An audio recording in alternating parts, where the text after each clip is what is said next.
Buying a used outboard can save you a ton of money, but there's risk with it.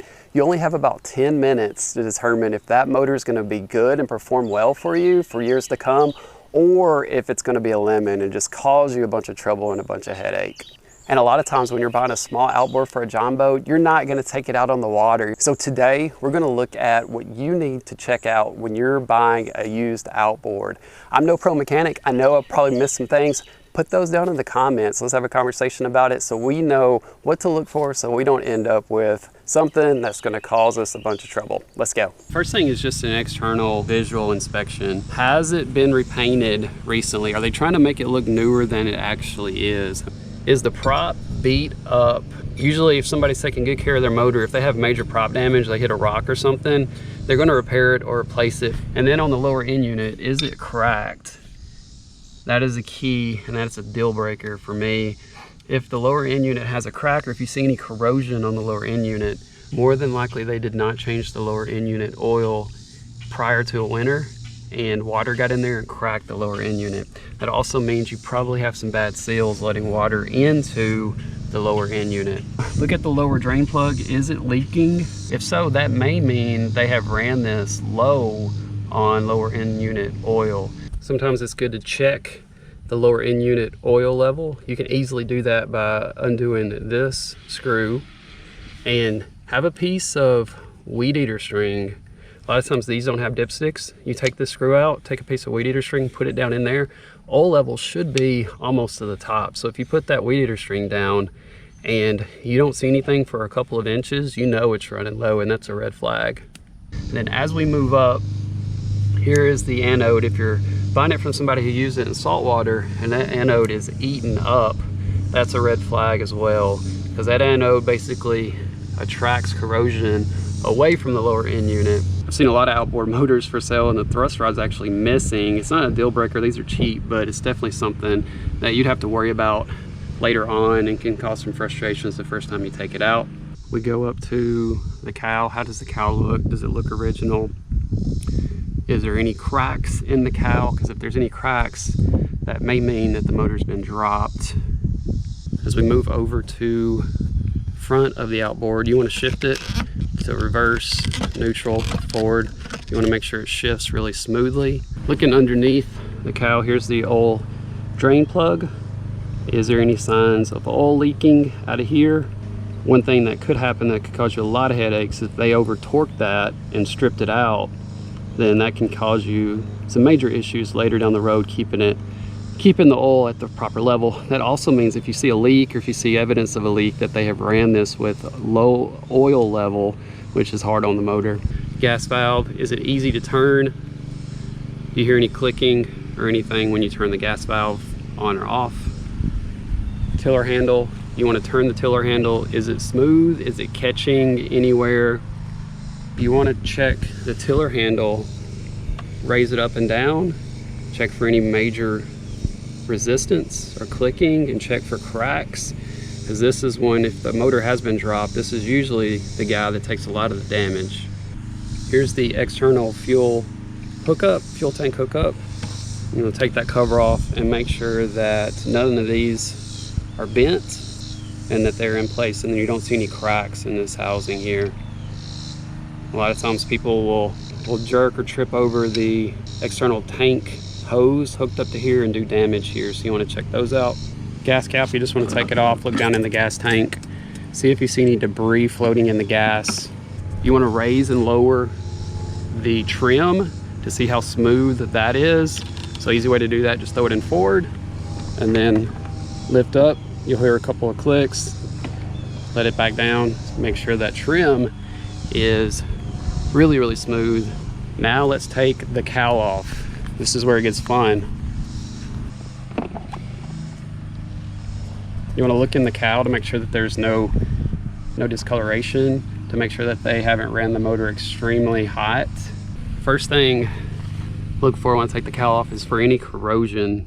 If you see corrosion, that means you could have a bad seal or the engine block could be cracked, letting some of the cooling water out. So just inspect the whole motor for any types of corrosion. There should not be any, because if there is, it means there's some sort of water leak. You want to look at gas lines to see if there's any cracks in the gas lines. Once again, not a deal breaker because they're easy and cheap to replace. But if you see cracked, dry rotted gas lines, that probably means the hoses have degraded, and that could lead to carb issues because you could get pieces of the hose make it through into your carb or your fuel filter, hopefully the fuel filter. You want to look at the fuel filter to see how old it looks, to see if it's been replaced recently or in the last couple of years. That will kind of give you evidence on how well they're taking care of the motor. Here's the carb, here's the choke valve, and pull the choke to make sure that it is opening and closing the choke valve. Here's the throttle valve, turn the tiller handle, make sure that's opening and closing the throttle valve on the carb. You want to check the spark plug wires to make sure that there's no melted wires. Fuel pump, make sure that there's no leaks around the fuel pump. Oil, cap, definitely check oil level.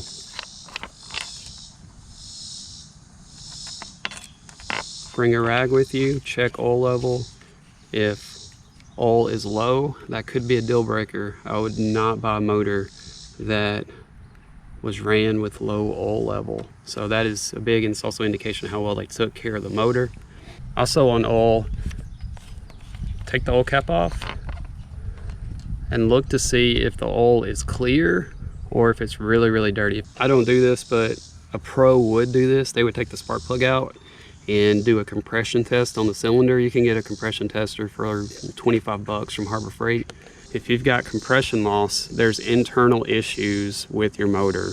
Piston ring, something is damaged, causing pressure loss in your motor, and that is a major, major deal. So honestly, some of this might be a little overkill, but the good thing is, if you go through all this, it may get a better deal. So it's good to go through every little detail, and that will give you a little bit better negotiation leverage. Once you're done with the visual inspections, you want to ask them for a service record. If they don't have a service record, that's also something you can use to help you negotiate. Also, you want to ask them how many hours are on the motor. And regarding the hours, if it's an older motor and it only has 100 hours on it, that could potentially be a red flag for you, because you want a motor that has ran well and been taken care of, and that hasn't been sitting in a shed for 5 years. Now, you have to start the engine. And if they say, well, I can't do that, I wouldn't buy it. Key things you want to look for when you start is how many pulls does it take to start. You want to check the cooling water to make sure it's pissing a really good cooling water stream. And you want to make sure the throttle is working and it's really smooth and it's not missing when you increase throttle. If the motor's already in a bucket when you get there, that's a good thing. But you want to feel the motor to see if it's hot, because what they could have done, they could have started it before you got there, got it warmed up. That way, if there's an issue with cold starting, they're hiding that by warming that engine up first. If the engine's already hot when you get there, that's what they did. They started it and got it warmed up, got everything flowing. That way it's easier to start. All right, motor's in a bucket. First thing you want to look at is how many pulls does it take to start this thing.